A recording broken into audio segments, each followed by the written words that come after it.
Abra sua Bíblia, por favor, no Evangelho de Mateus, no capítulo 6.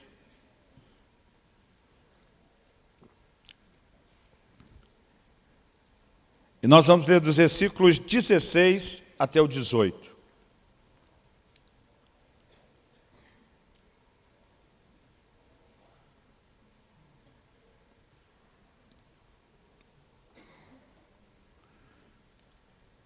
Palavras do Senhor Jesus, o texto diz assim: quando jejuardes, não vos mostreis contristados como os hipócritas, porque desfiguram o rosto com o fim de parecer aos homens que jejuam. Em verdade vos digo que eles já receberam a recompensa. Tu, porém, quando jejuares, unge a cabeça, lava o rosto, com o fim de não parecer aos homens que jejuas, e sim ao teu Pai em secreto. E teu Pai, que vem em secreto, te recompensará. Eu quero, a partir desse texto, que a gente possa considerar algumas coisas no ensino do Senhor Jesus. A primeira delas, antes de analisar o que ele disse em si, é pensar no peso e na importância que o ensino do nosso Senhor Jesus tem. Ele, obviamente, esperava que isso afetasse a minha e a sua vida, a vida de cada um dos seus discípulos, a vida de cada um dos seus seguidores. De vez em quando eu vejo uma tentativa, o que às vezes a gente classifica aí de um malabarismo teológico, de alguns de tentar remeter o jejum como se fosse uma coisa só do Velho Testamento, só da Velha Aliança e que não pertença aos nossos dias. Outro dia eu vi alguém falando, alguém que acredita que tem que jejuar para receber alguma coisa é porque não entendeu a graça ou a fé. E eu fico me perguntando se uma pessoa que faz uma afirmação dessa é que entendeu a graça e a fé e outros elementos da vida cristã. Jesus nunca limitou esse assunto aos judeus dos seus dias. E vamos dar algumas razões. Em primeiro lugar, quando os discípulos foram abordados pelos discípulos de João Batista, por que a gente jejua, os seus discípulos não jejuam? Jesus diz, pode porventura jejuar enquanto o noivo está presente? Ele diz, dias virão em que o noivo será tirado e então jejuarão. Quem era o noivo que Jesus estava falando? Ele mesmo. Quando é que Jesus seria tirado? Só depois da sua morte, ressurreição e ascensão ao céu. Então Jesus diz, dias virão depois disso que jejuarão. É lógico que Jesus sinalizou que isso era para esse tempo. Ele, por exemplo, disse aos seus apóstolos, vocês vão, façam discípulos de todas as nações, ensine-os a guardar tudo quanto eu vos tenho ordenado. Isso, inclusive, envolve as ordenanças a respeito do jejum. Então, não há margem, aliás, nós vamos olhar no livro de Atos, uma igreja que entendia e praticava o jejum. Não há margem para tentarmos excluir o jejum da prática cristã. Pelo contrário, eu acredito que a igreja está vivendo um tempo onde ela precisa resgatar esse entendimento. E junto com o entendimento correto, resgatarmos a prática. Eu acredito que a igreja, às vezes, tem ido a muitos extremos. A palavra que Jesus usou, o verbo foi conjugado e traduzido aqui como jejuar, é a palavra grega nesteu. Ela significa, basicamente, abster-se de comida e bebida como preceito religioso. É lógico que um jejum, ele pode envolver algo mais do que comida. Por exemplo, em 1 Coríntios 7,5, Paulo diz que o único motivo para o casal casado, hoje em dia a gente tem que citar o versículo e explicar, para o casal casado, dar um tempo no seu momento de intimidade física, é se os dois não só estiverem de acordo, comum acordo, ele diz por um período de tempo, e ele diz assim, para se dedicar à oração. Então o que o texto nos mostra é que existem as abstinências de outras formas, não só de prazeres, mas de coisas legítimas, abençoadas por Deus, mas que para que a gente entre no lugar mais profundo de consagração, de dedicação ao Senhor, a gente coloca essas coisas lícitas, não erradas, a gente coloca elas de lado. O jejum é um deles. Mas nesse ensino aqui de Jesus, em Mateus 6, de 16 a 18, que é o texto que nós lemos, eu quero tirar 3 lições básicas daqui, e esses vão ser os tópicos da nossa construção, da ideia do nosso raciocínio. Primeiro, Jesus demonstrou claramente, mostrar que ele esperava que nós jejuássemos. Segundo lugar, ele mostrou que existe uma forma certa e errada de fazer. Ele diz, não façam como os hipócritas.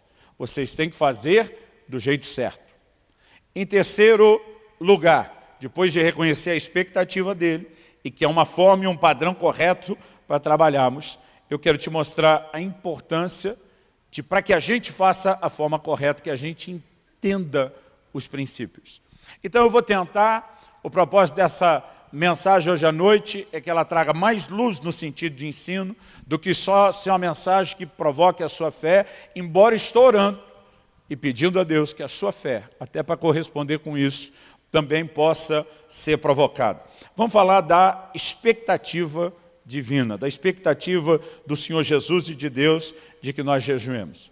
O texto começa, no versículo 16 que nós lemos, com Jesus dizendo, quando jejuardes. Observe que ele não falou, se jejuardes. Ele diz, quando jejuardes. Há uma diferença entre uma coisa e outra. O se jejuardes, ele diz, ó, vai que rola um dia e te dá na telha de fazer, então seria bom você saber. Mas quando ele diz quando, ele está dizendo, eu espero que vocês façam isso. E quando chegar a hora, quando o noivo for tirado, quando chegar a hora de vocês praticarem, eu espero então que vocês façam da forma certa.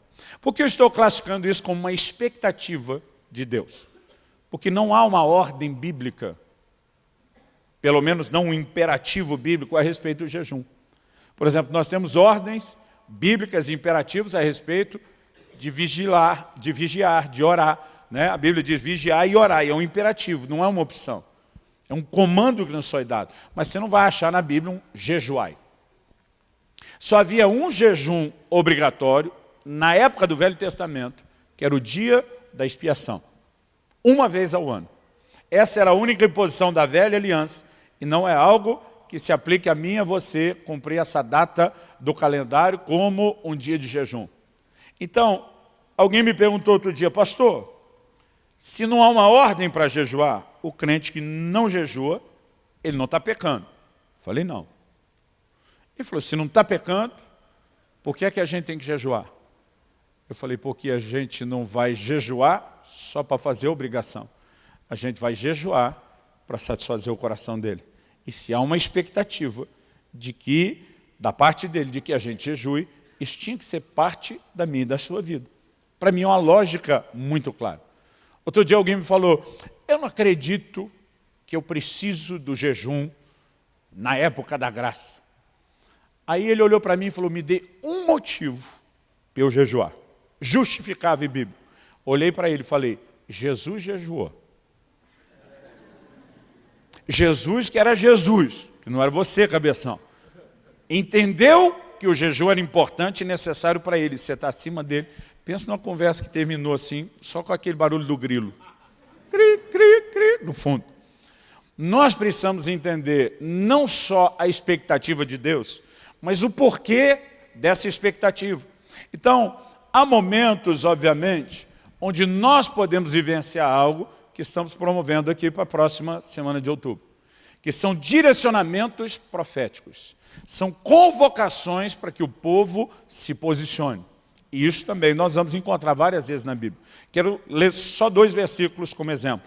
Joel, capítulo 1, versículo 14. Eu vou citar muita coisa, então se você quiser ir anotando, né, porque não vai dar tempo da gente abrir texto por texto. Joel, capítulo 1, verso 14. Promulgai um santo jejum, convocai uma assembléia solene, congregai os anciãos, todos os moradores dessa terra, para a casa do Senhor vosso Deus, e clamai ao Senhor. Obviamente, o jejum sempre está associado ao contexto da oração. Joel capítulo 2, versículo 15. Tocai a trombeta em Sião, promulgai um santo jejum, proclamai uma assembléia solene. Então, embora não haja um imperativo, muitas vezes Deus levantava os seus profetas para convocar o povo, dizendo, agora é a hora, agora eu quero que vocês façam, agora o momento urge. Esse é uma hora de dar atenção ao assunto. Então, mesmo não havendo uma ordenança bíblica a respeito de quando, como você faz, nós precisamos ter a sensibilidade de momentos onde o Senhor quer nos dirigir a isso. Então isso também reflete a expectativa dele. O próprio fato de Jesus tanto ter praticado o jejum, como eu falei, como ter ensinado acerca dele, fortalece isso.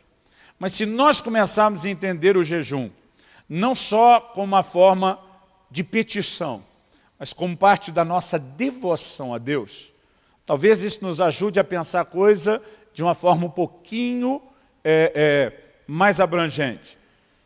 Lucas capítulo 2, versos 36 e 37. A Bíblia fala de uma profetisa chamada Ana. A Bíblia diz assim: havia uma profetisa chamada Ana, filha de Fanuel, da tribo de Aser, avançada em dias, que vivera com seu marido 7 anos desde que se casara e que era viúva de 84 anos.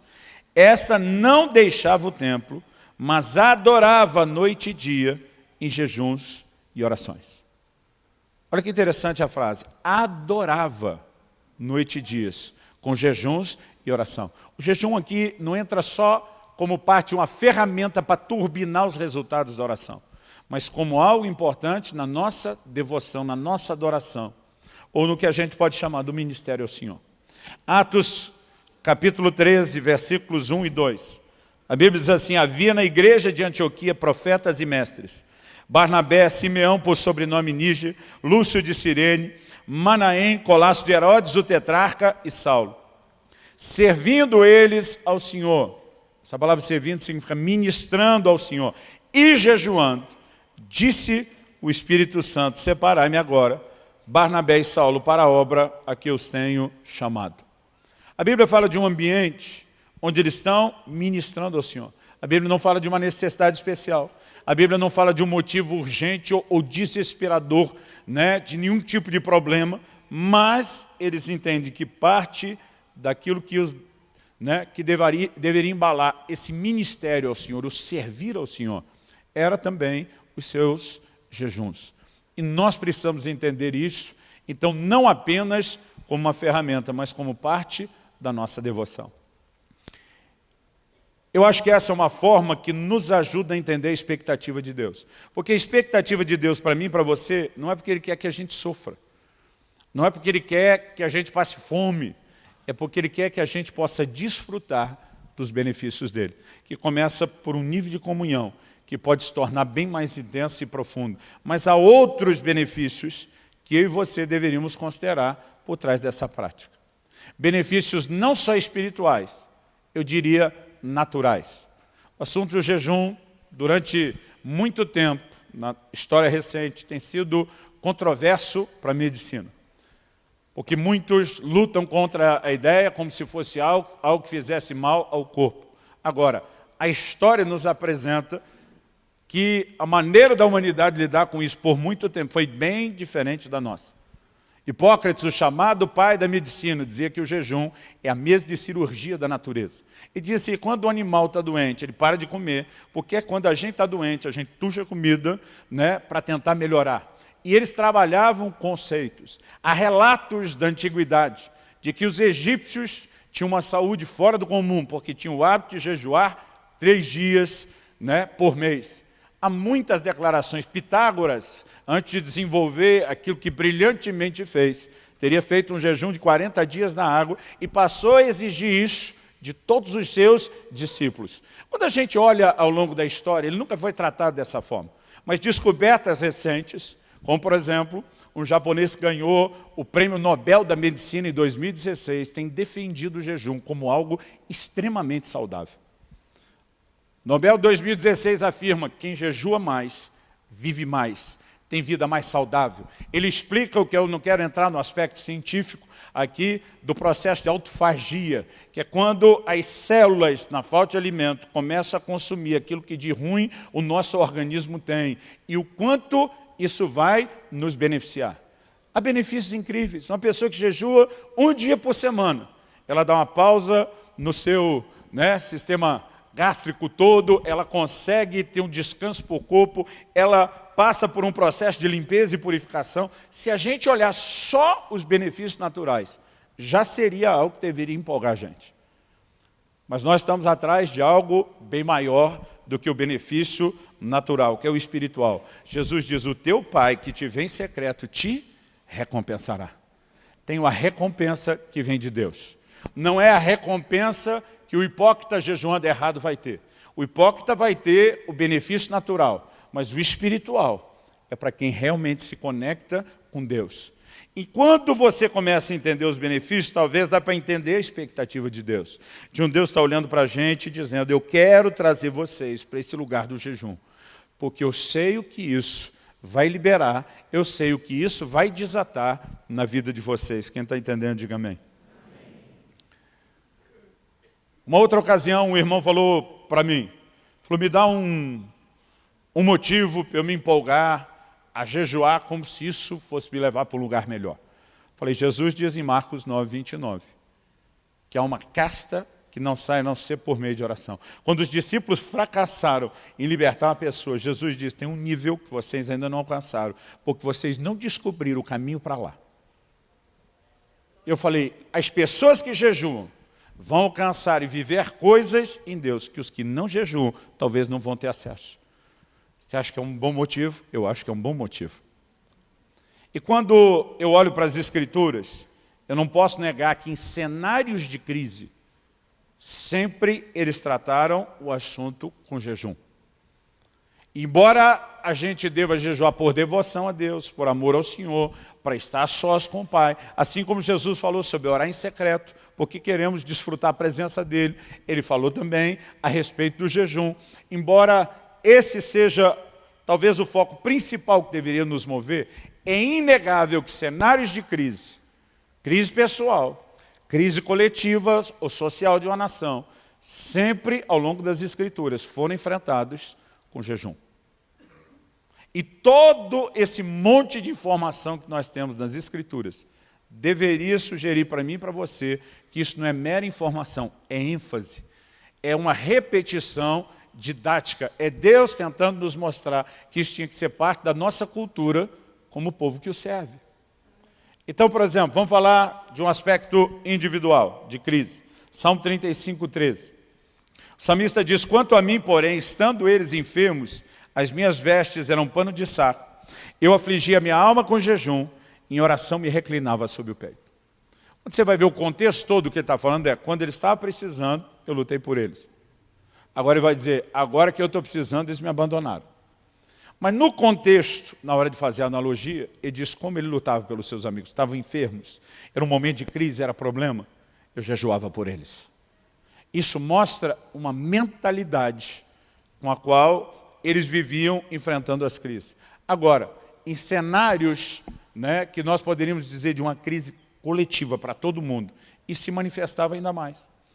Segundo o livro de Crônicas, capítulo 20, verso 13, diante de uma ameaça de guerra, a Bíblia diz assim, então Josafá teve medo e se pôs a buscar ao Senhor e apregoou jejum em todo Judá. A reação era mais ou menos, para tudo, nós vamos jejuar. Esse exemplo bíblico tem sido imitado ao longo da história. Você estudar a história da Inglaterra, por exemplo, a nação escapou de guerra civil e de duas situações onde teria sido terrivelmente afligido em outras guerras, porque foram proclamados e promulgados jejuns nacionais que tiveram uma intervenção do alto. Então a gente não olha isso só nos tempos remotos e antigos da Bíblia, é um fato. Esdras, capítulo 8, de 21 a 23. Eu espero que esse texto te inspire para o que nós vamos fazer aqui na primeira semana de outubro. Ele diz, então apregoei ali um jejum junto ao rio Ava, para nos humilharmos perante o nosso Deus, para lhe pedirmos jornada feliz para nós, para nossos filhos, para tudo que era nosso, porque tive vergonha de pedir ao rei exército e cavaleiros para nos defender do inimigo no caminho, porque já lhe havíamos dito, a boa mão do nosso Deus é sobre todos os que o buscam para o bem deles, mas a sua força e a sua ira contra todos os que o abandonam. Nós, pois, jejuamos e pedimos isso ao nosso Deus, e Ele nos atendeu. Nós precisamos aprender a lutar pelas nossas famílias. Né? Ele diz, nós fizemos isso por nós, pelos nossos filhos, pelas nossas casas.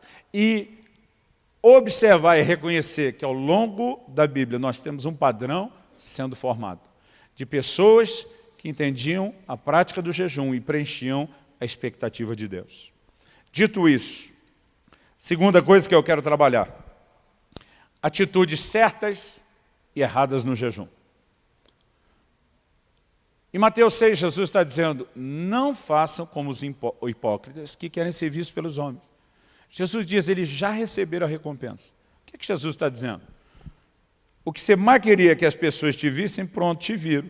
O que você queria é ser aplaudido, ponto, você foi. Recebeu o que você queria, mas você não vai ter nada mais além disso. Aliás, no início do capítulo 6, no verso 1, Jesus diz, guardai-vos de exercer a vossa justiça diante dos homens, com o fim de seres vistos por eles. E diz, de outra sorte, não tereis galardão junto ao Pai Celeste. Ele está dizendo, se a gente fizer a coisa certa do jeito errado, ela não funciona. Ela não nos leva a um lugar de resultados. Então nós precisamos entender que, embora jejuar seja a coisa certa, seja a expectativa de Deus, a expectativa dele também envolve que a gente entenda como fazer a coisa certa do jeito certo. Mas nós, como igreja, temos tendência de ir a extremos.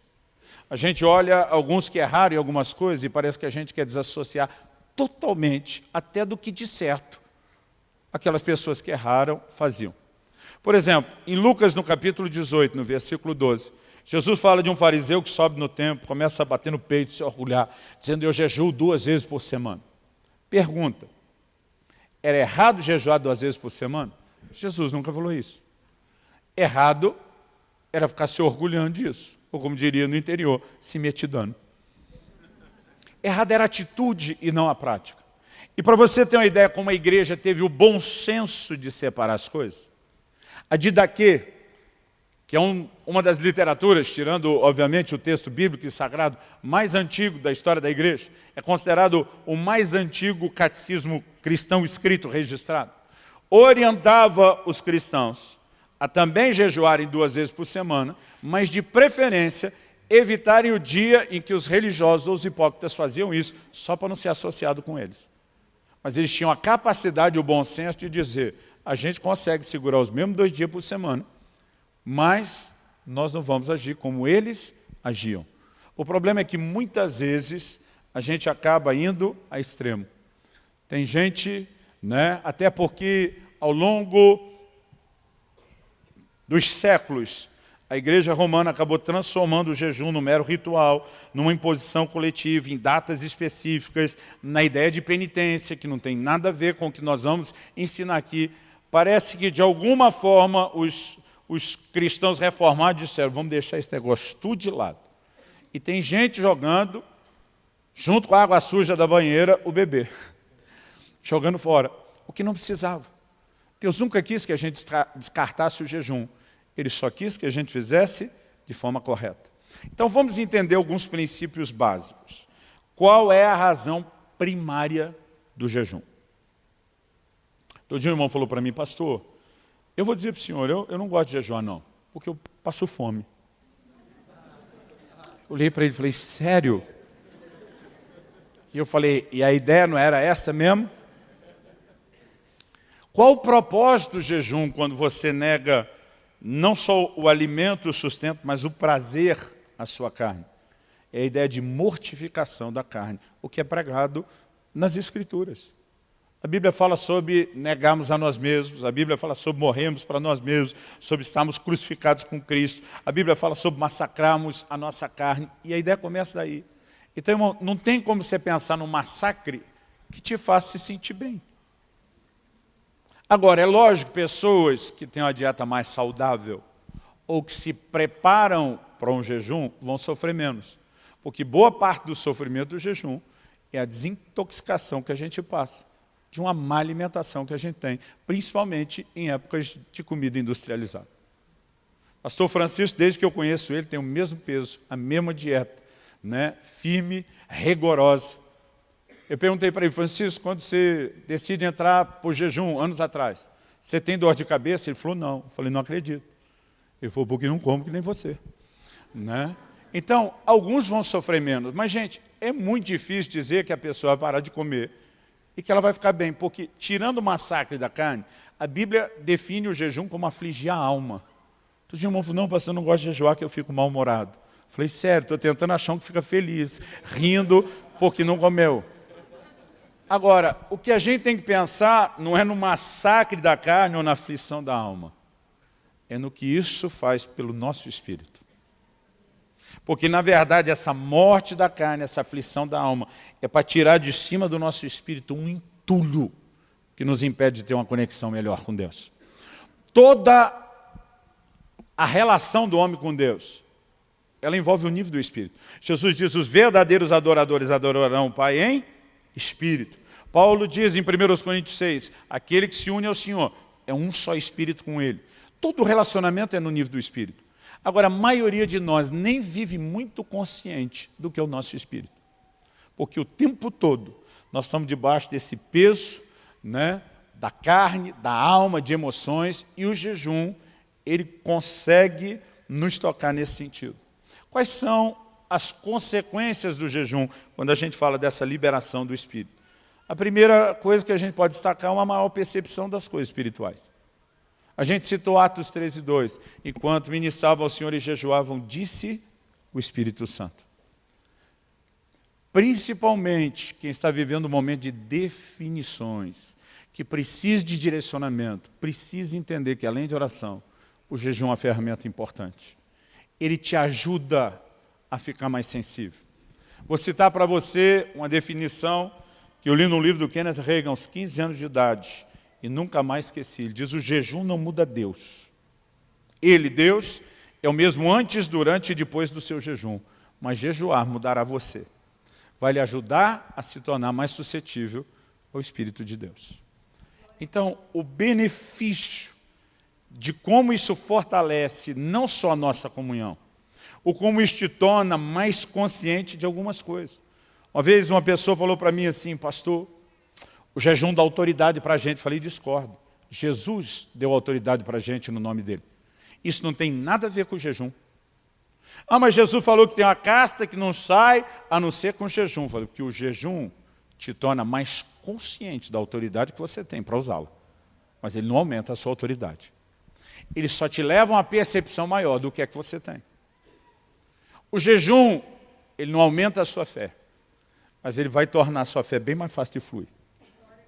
Por quê? Porque a fé é do Espírito.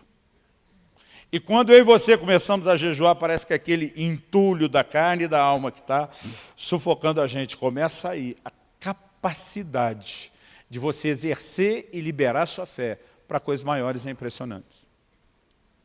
Eu não estou citando isso em pé de comparação com as Escrituras, mas só a nível histórico, para você entender. A Didaquê, aquele documento que eu mencionei, instruía que o novo convertido que fosse batizado deveria jejuar pelo menos 2 dias antes do batismo. Você olha o livro de Atos, na hora de ordenar e estabelecer ministros, jejum. O tempo todo eles tinham a prática de jejum. Mas a gente olha para a vida dos crentes da atualidade e raramente alguém jejua, a não ser numa situação de muito desespero. E nós precisamos resgatar isso. Jesus, quando falou dos discípulos que não puderam expulsar aquele demônio, primeiro desabafo dele, falou, ô geração incrédula, até quando vos sofrerei? Então, o primeiro desabafo de Jesus mostra que o problema era o quê? Incredulidade, falta de fé. Mas depois ele diz, mas essa casta não sai a não ser por jejum. Às vezes eu lia e dizia, Jesus, se decide. O problema é incredulidade ou falta de jejum? O que resolve é a fé ou é o jejum? É que, na verdade, os dois se mesclam. O jejum tem o poder de tirar aquele entulho do seu espírito que está impedindo a sua fé de se manifestar. Então você se torna consciente, não só da sua autoridade, mas você entra num lugar de ter a capacidade de fluir melhor no exercício da sua fé. Quem está entendendo, diga bem. O jejum não tem nada a ver com mérito. Às vezes eu vejo pregadores dizendo que tem que pagar o preço. Eu entendo que parte do que está dizendo é verdadeiro. E parte disso é difícil a gente tratar de forma absoluta. Por quê? No reino espiritual, a gente não recebe as coisas porque fez por merecer. A gente recebe quando entende a maneira de, pela fé, nos apropriar daquilo que é da graça. E o jejum vai nos ajudar a exercer a fé. Mas, do outro lado da balança, tem os dois lados da moeda. Eu não gosto de tentar transmitir tudo única e exclusivamente como se fosse responsabilidade da fé. Porque a Bíblia mostra coisas que eu e você vamos alcançar e não vamos alcançar só com fé. Por exemplo, a Bíblia diz que nós temos que nos tornar imitadores daqueles que pela fé e perseverança herdam as promessas. Você não vai herdar a promessa só com fé. Algumas coisas envolvem, e perseverança aqui fala da sua dedicação. Nós precisamos entender o que é a nossa doação, como uma expressão e não uma substituição da nossa fé. Se são aquelas obras que Tiago falou que expressam a fé que nós já temos, ótimo. E precisamos entender o quê? Lei de semeadura e ceifa. Quem planta, colhe. Paulo escreveu e diz que o que semeia pouco vai colher o quê? Pouco. Mas o que semeia muito vai colher muito. Quem decide o tamanho da sua colheita? Não é Deus que forma sozinho, e nem só a sua fé. É a sua decisão do quanto plantar. E algumas coisas que são nossa responsabilidade que a gente não pode submeter. Eu creio que esse lugar do jejum não substitui a fé, mas ele se associa à fé dizendo, eu vou plantar, pagar o preço no sentido da perseverança, da doação, da entrega e não da substituição da fé, ok, dá para a gente entender. O que a gente não pode é tentar imaginar a perspectiva de médio. Outra coisa que o jejum não é, ele não é mágico, ele não é uma varinha de condão. Todo dia um irmão falou para mim, eu creio no poder do jejum e da oração. Eu falei, eu não. Ele, que isso, pastor? O senhor mesmo que me instigou, me inspirou a jejuar? Falei, isso não significa que eu creio no poder do jejum. Que ele ficou me olhando e falou, mas se você não crê no poder do jejum, o que você faz? Eu falei, o problema é que você está fazendo do jejum a fonte que resolve os seus problemas, ele não é. Falei, deixa eu te explicar uma coisa. Um dia desse precisei de ajuda médica. Estava em viagem, liguei para o médico à distância, descrevi o meu quadro, o que eu estava passando, ele com todo o conhecimento que tem, me prescreveu exatamente desde o que eu deveria medicar e o que eu deveria fazer. Eu dei atenção ao que ele fez e o negócio resolveu rapidinho. Agora, por causa disso, eu vou sair falando do poder do telefone ou do telefonema? Foi o telefone que resolveu o meu problema? Não foi. O telefone era a minha conexão com quem tinha o que eu precisava para resolver o meu problema. Dá para entender a diferença? O jejum, irmão, é o telefonema, a oração é o telefonema. O poder não é do jejum, da oração. O poder é de Deus. E se nós não conectarmos com Deus, o jejum pode ser só greve de fome. Porque tem gente jejuando sem ter resultado. Se o poder fosse do jejum, qualquer jejum daria resultado. E deixa eu te mostrar isso na Bíblia, Isaías 58. Se você for rápido de endereço, corre comigo lá, que vale a pena a gente ler junto. Isaías capítulo 58. A partir do versículo 3. A nação está perguntando, por que jejuamos nós e tu não atentas para isso? Então tem jejum que Deus não presta atenção, de acordo com o texto, sim. Porque afligimos a nossa alma e tu não levas em conta. Tem jejum que Deus não leva em conta, de acordo com o texto, sim. Eis que no dia em que jejuais, cuidais dos vossos próprios interesses, exigi que se faça todo o vosso trabalho, eis que jejuais para contendas e rixas, para feridos com punho iníquo, jejuando assim como hoje, não se fará ouvir a vossa voz no alto. Tem jejum que não leva a lugar nenhum. Espiritualmente falando, pelo menos não. Então o poder não é do jejum. Mas se nós permitirmos que ele seja a conexão com a nossa fonte, isso vai fazer toda a diferença. Quem está entendendo? Agora, nos versículos 6 em diante, o Senhor diz, porventura não é esse o jejum que escolhi, que solte as ligaduras da impiedade, que desfaça as ataduras da servidão, deixes livres os oprimidos, despedace todo o jugo. Porventura não é também que repartas o teu pão com o faminto, e recolhas em casa os pobres, desabrigados, e se vires o nu, cubras, e não te esconda do teu semelhante? E então, a partir disso, a atitude correta, então romperá a tua luz como a alva, a tua cura brotará sem detença, a tua justiça irá diante de ti, e a glória do Senhor será a tua retaguarda. Então clamarás, e o Senhor te responderá, gritarás por socorro, e Ele te dirá, eis-me aqui. Então, se nós entendemos uma forma correta e levarmos isso, nos conectar com Ele, é inevitável que nós vamos ter respostas. É inevitável que nós vamos viver intervenções da parte de Deus. Quem está entendendo, diga amém. Eu falei que nós precisamos ser sensíveis a momentos que Deus nos dirige. Quando Kelly estava grávida do Israel, nosso primogênito, e foi chegando a hora do parto, um dia eu estava orando, o Espírito Santo disse, jejua. Porque você vai travar uma grande batalha na hora do parto. Ou seja, ele sabe que vai ter a batalha. Se ele já está sinalizando que ele quer que eu vença a batalha, ele não podia fazer isso sozinho? Ele tinha que me mandar jejuar. Porque ele quer que a gente coopere com ele. Ele quer que a gente entre no lugar de exercer fé. Ele quer que a gente aprenda a lutar por aquilo que precisamos. E eu lembro que na hora que me veio aquele comando, no meio do dia onde eu estava, eu parei imediatamente de comer. E não sabia por quanto tempo ficaria. Terminei o primeiro dia e senti de Deus que não deveria parar. Continuei o segundo dia, no final do segundo dia entendi que não deveria parar. Terceiro dia, e assim foi. Só quando eu cheguei no final do sexto dia, houve dentro de mim um testemunho de vitória. Uma sensação, cheguei lá, e foi esse o dia que eu parei de jejuar. E o que nós vivemos na hora do parto foi de fato um grande problema, mas vivemos também um grande milagre. Eu fico me perguntando, se tivesse feito uma escolha naquela hora de não seguir a direção do Espírito Santo, quanto isso teria me custado? Nós precisamos perceber que Deus quer nos levar a um lugar onde a gente possa viver algo maior, mais intenso, mais profundo. Por favor, diga amém. Então, entendendo a forma certa que é nos conectar com Ele, para terminar aqui, eu quero só tentar trazer orientações práticas agora, não só sobre motivação, mas práticas de como deve ser o jejum. Primeira pergunta que muita gente me faz: podemos comentar que estamos jejuando? Às vezes eu respondo, a questão não é se pode, é precisa?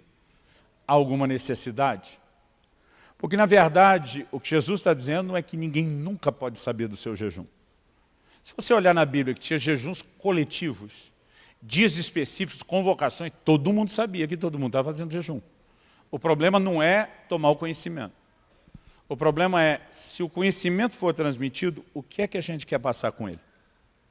Como é que a gente sabe que Jesus jejuou os 40 dias no deserto? Você estava sozinho. A lógica me diz que ele tem que ter compartilhado isso.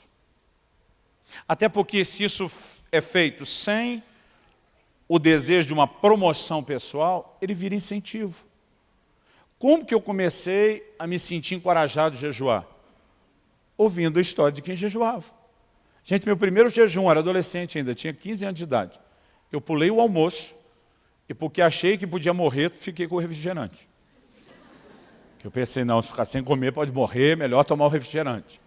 Porque eu não conseguia acreditar que podia ficar sem comida. Sem contar que os adolescentes têm aquele dom de comer. Mas depois eu descobri que tinha gente que jejuava bem mais do que aquilo. Eu lembro da primeira vez que eu consegui jejuar até 4 da tarde.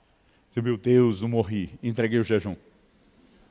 Aquilo me encorajou. Mas depois descobri que tinha gente que jejuava com regularidade 24 horas. Eles não comem nada. Não, só água. E está vivo. Às vezes o cara podia pensar em dizer, não, você está falando com o defunto. Aí eu me animei, vou jejuar 1. Depois descobri que tinha gente que jejuava 2, tinha gente que jejuava 3. Eu lembro quando li o Vinho Novo é Melhor.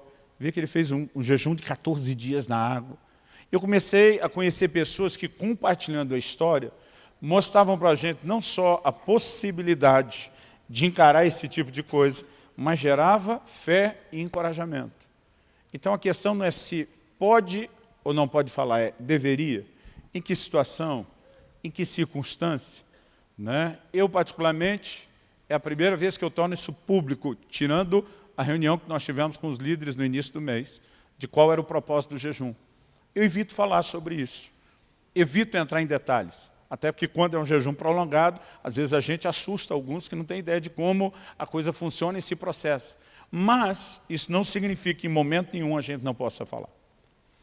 Ok, vamos pular isso. Pastor, como eu devo jejuar? Você decide. Não há regras fixas na Bíblia. Sobre o tipo de jejum que você faz, já vou falar dos tipos. Sobre o tempo e a duração, isso tudo é você que decide. Então, embora nós jogamos uma convocação mais pesada para os pastores e diáconos, dos primeiros 3 dias de outubro só na água, porque acredito que eles já têm escola, já têm tempo, já têm maturidade para entender o peso do comando. Nós não estamos oprimindo você a ter que virar 3 dias seguidos na água. Embora eu vou te dizer, em algum momento da sua vida, seria uma boa experiência para você ter. Mas há formas distintas. Há 3 tipos básicos de jejum. O comum, a gente normalmente classifica como jejum normal. O que é o jejum normal? Não se come, mas se bebe água. Água não é alimento, água é essencial para o funcionamento do seu corpo, água te ajuda durante o jejum a limpar, né, e a manter o seu corpo. Lucas capítulo 4, versículo 2, diz que Jesus jejuou no deserto durante 40 dias. A Bíblia diz nos quais não comeu e ao fim dos quais teve fome. A Bíblia, preste atenção, diz que ele não comeu e que ele teve fome. Não diz que ele não bebeu e nem que ele teve sede. Ok? Então Jesus fez o que nós entendemos ser o jejum normal. Abstenção de alimento, consumo de água. Essa é a única forma de jejum? Não. Você vai encontrar na Bíblia o que a gente classifica como jejum parcial. Daniel diz que jejuou por 3 semanas inteiras. Se você estiver anotando, vou dar até algumas referências, porque eu acho que alguns poderiam estudar isso. Daniel 10, versículos 2 e 3. Diz que ele jejuou por 3 semanas inteiras. Não é qualquer pessoa que suporta um jejum prolongado e não acha que isso deveria ser feito o tempo todo e toda hora, especialmente sem um comando de Deus. Mas algumas pessoas conseguem lidar com um jejum prolongado de 21 dias, como Daniel fez, num formato que a gente chama do parcial. Ele diz que ele não comeu carne, não bebeu vinho e não comeu manjar desejável. O que tem levado muita gente a chamar o jejum parcial de jejum de Daniel, né, como mera referência. Em Daniel, no capítulo 1, nós temos uma outra situação diferente desse jejum, onde ele fala para o capitão da guarda da Babilônia: teste a gente, nós não queremos comer as comidas do rei. Tinha muita coisa proibida para os judeus. Ele diz: testa a gente na água e nos legumes durante um prazo. Se no final você vê que nós estamos melhor de saúde do que eles, você deixa a gente continuar comendo isso. Então alguns associam uma coisa com a outra e dizem: bom, então normalmente quando tirava carne, manjar, desejava essas coisas, ficava só na água e legumes. É uma inferência. Não dá para bater o martelo e dizer só isso. Porque eu vejo alguns crentes que têm o dom de criar confusão. Esse quer até regular o jejum do outro. Está fazendo jejum Daniel, não, mas isso não pode. Irmão, você decide o que pode. Outro dia eu falei com um, né? Você está fazendo o jejum, tá? E está comendo essa batata frita. Falei: pastor, legumes. Eu falei: não entraria no manjar desejável isso? Falei: pastor, eu classificaria nas coisas essenciais da sobrevivência. Agora, irmão, a gente não pode ficar controlando o jejum do outro. Há sugestões. Se você fizesse um jejum de 21 dias nos legumes, além de ter força, ânimo, pique para continuar trabalhando, vai fazer um bem extraordinário para o seu corpo. Mas é você que decide. E nós temos na Bíblia o jejum total. O que é o jejum total? Absoluto. Nem comida, nem água. Os 2 maiores períodos que nós temos, um exemplo no Velho Testamento, no livro de Esther, e um no Novo Testamento, quando Paulo se converte. São 3 dias sem comer nem beber. Não é recomendável que se faça mais do que 3 dias, sem água. E pensa num negócio punk, pesado. Porque sem a água para limpeza, o processo de desintoxicação do corpo é ainda mais dolorido, é ainda mais incômodo, mas a Bíblia fala de situações. Um por causa de um impacto de uma experiência, outros numa situação de calamidade nacional, de iminência de tragédia para a nação, fizeram um jejum que eles consideravam ser o mais absoluto e intenso. Fora isso, a Bíblia só fala de 2 pessoas, Moisés e Elias. Moisés, a Bíblia diz, durante 40 dias não comeu nem bebeu, lá no alto do Sinai. Mas ele está num ambiente envolvido pela glória, completamente distinto do dia a dia. E a Bíblia diz que Elias caminhou 40 dias com a força de um alimento espiritual que o anjo lhe deu. E, embora não seja claro a respeito disso, alguns subentendem, andando 40 dias no deserto, né, pode ser que ele não tenha bebido, mas o padrão, né, é que ninguém passa dos 3 dias, e eu não recomendo isso para ninguém. Agora, falando em recomendar, se você tem alguma situação de saúde que merece atenção, está sendo medicado, não faça nada sem liberação médica. Eu passei alguns anos não autorizado pelos médicos a fazer jejuns prolongados. E estou vivendo uma fase onde os médicos, com todos os exames, estão dizendo que você está na melhor fase da sua vida, em termos de saúde e condição de poder jejuar. Então, se por exemplo, pastor, eu quero entrar nesses 3 dias na água, mas eu estou com determinado medicamento. Não seja irresponsável, ok? De repente você pode fazer algo parcial, preserva isso, converse, né? Consulte, pergunte o que você pode fazer, embora nada te impeça de fazer, por exemplo, um jejum parcial desse, com a dieta que é muito mais saudável do que esse monte de veneno que a gente costuma se entupir todo dia. Tem mais gente morrendo no mundo pelo excesso de comida do que pela falta dela, acredite nisso. Então, né, se você não for para ficar só na água, eu acredito que isso não deve mexer ou alterar tanto, mas se você tem uma situação específica, procure acompanhamento. Duração. A Bíblia fala de jejum de 1 dia, de 3 dias, de 7 dias, de 14 dias, de 21 dias, de 40 dias. Outro dia alguém me perguntou, pastor, tem que jejuar de 7 em 7? Ele falou, outro dia o senhor falou de um de 7, outro dia falou de um que fez um de 14, outro dia fez um de 21, tem que ser múltiplo. Tem uma coisa assim, da numerologia. Falei, não. Às vezes é mais fácil contar em semanas alguns propósitos maiores que a gente faz, né? Mas eu já comecei a jejuar várias vezes sem saber quando ia parar. E de repente parei no 4º dia, senti deu. Né? Já comecei a jejuar pensando que era um dia e aquilo foi continuando. Não tem uma quantidade, você decide. O que nós estamos fazendo dessa convocação dos 3 dias é algo parecido com o que aconteceu nos dias de Esther. Queremos uma intervenção de Deus, queremos uma mobilização.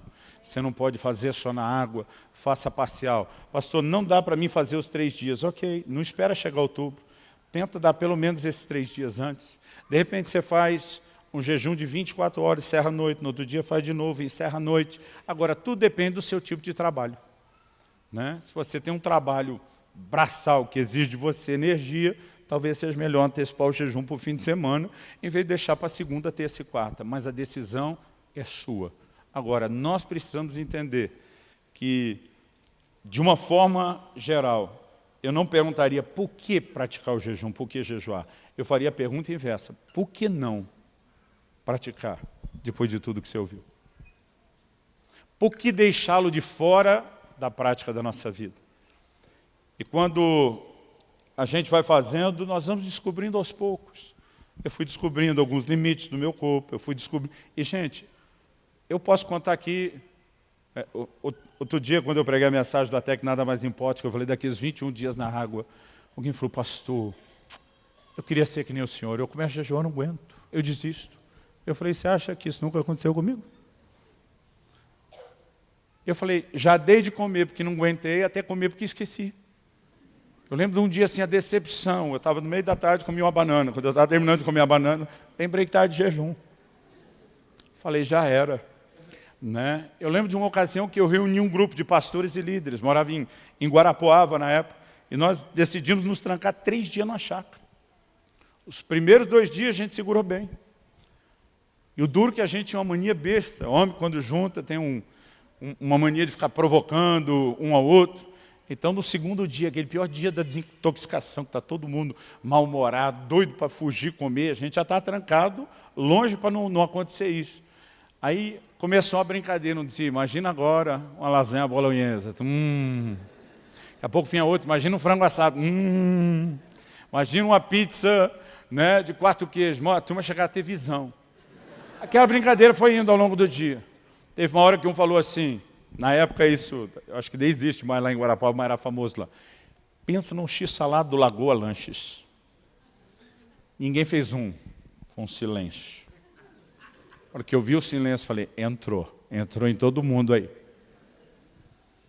Aí daqui a pouco um levantou e falou, olha, se alguém quiser buscar, está aqui a chave da minha caminhonete, o lugar era afastado, está aqui o dinheiro, a gente devia estar uns 15 pelo menos. Eu banco para todo mundo. Eu levantei e dei um sermão em todo mundo. Falei, nós viemos para cá para estar afastado, para não ter esse tipo de coisa, para buscar Deus, para jejuar, sem não ter compromisso com Deus. Depois que todo mundo estava murcho com a bronca, eu virei para o irmão e falei, é sério o negócio da caminhonete do dinheiro? Ele falou, é. Falei, daqui que eu busco. Eu mesmo peguei x-salada para todo mundo. Aí alguém olhou para mim e falou, que fracasso. Falei, irmão, tu já fez 2 dias pelo menos? Não. Falei, então cala a sua boca. Falei, nós não aguentamos terceiro, mas pelo menos vamos 2. Sabe, querido, aos poucos nós vamos nos exercitando e vamos aprendendo. Agora, hoje o que eu tenho entendido, se fizer um compromisso e um voto com Deus, tem que cumprir. Ok? A Bíblia fala do que jura, um dano seu não muda. A Bíblia fala, se votou, tem que cumprir. Então, há momentos onde eu prefiro entrar sem um voto. Nesse tempo agora eu entrei e falei para Deus, para minha esposa, para o médico e para o presbitério. Falei, minha intenção é fechar o tempo todo na água. Se não der, eu transiciono para o líquido. Então, eu tinha um plano B, né? Porque não sabia, nunca tinha feito mais do que 21 dias na água. Eu quero te encorajar. Vamos ficar em pé para parecer que está acabando?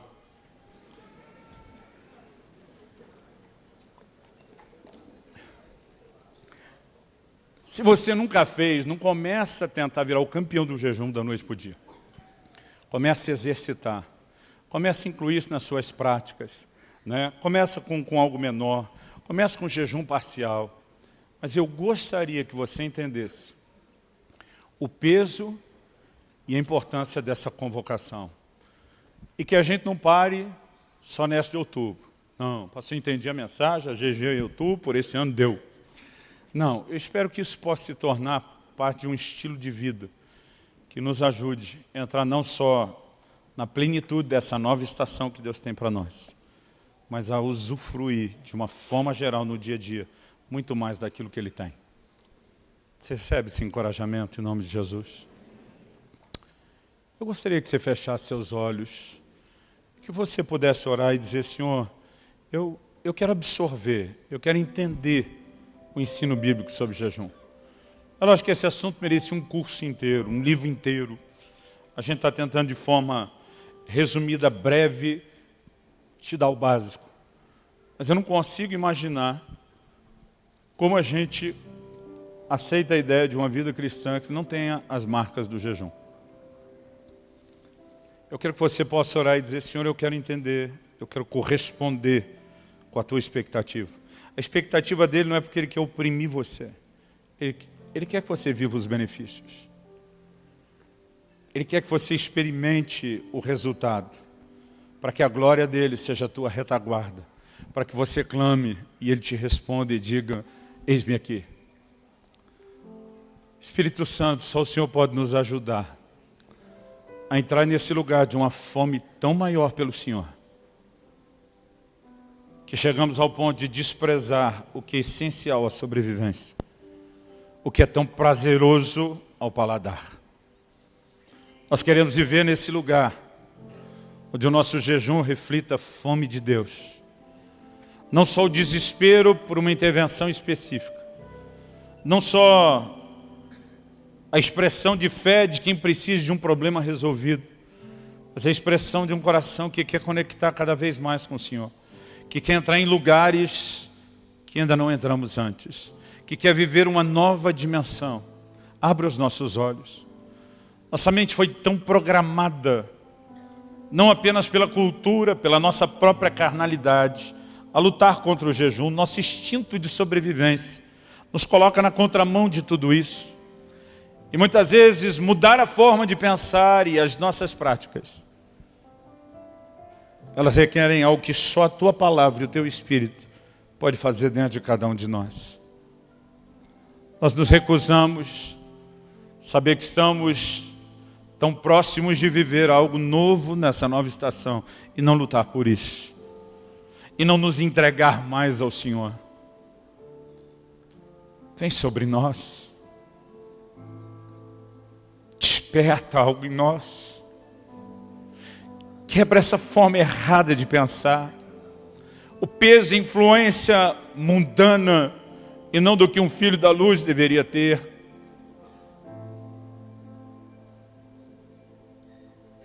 E ajuda-nos a entender por trás disso não o peso de um Deus que quer nos oprimir, mas o convite insistente e amoroso de alguém que quer nos romper, que quer ver a gente experimentando mais daquilo que o Senhor tem. E nós clamamos por isso, Nós clamamos por isso em nome de Jesus. Nós clamamos por mais do Senhor na vida de cada um dos nossos irmãos e irmãs aqui. Por mais do Senhor nas nossas casas e nas nossas famílias. Por mais do Senhor para vivermos plenamente o Teu propósito.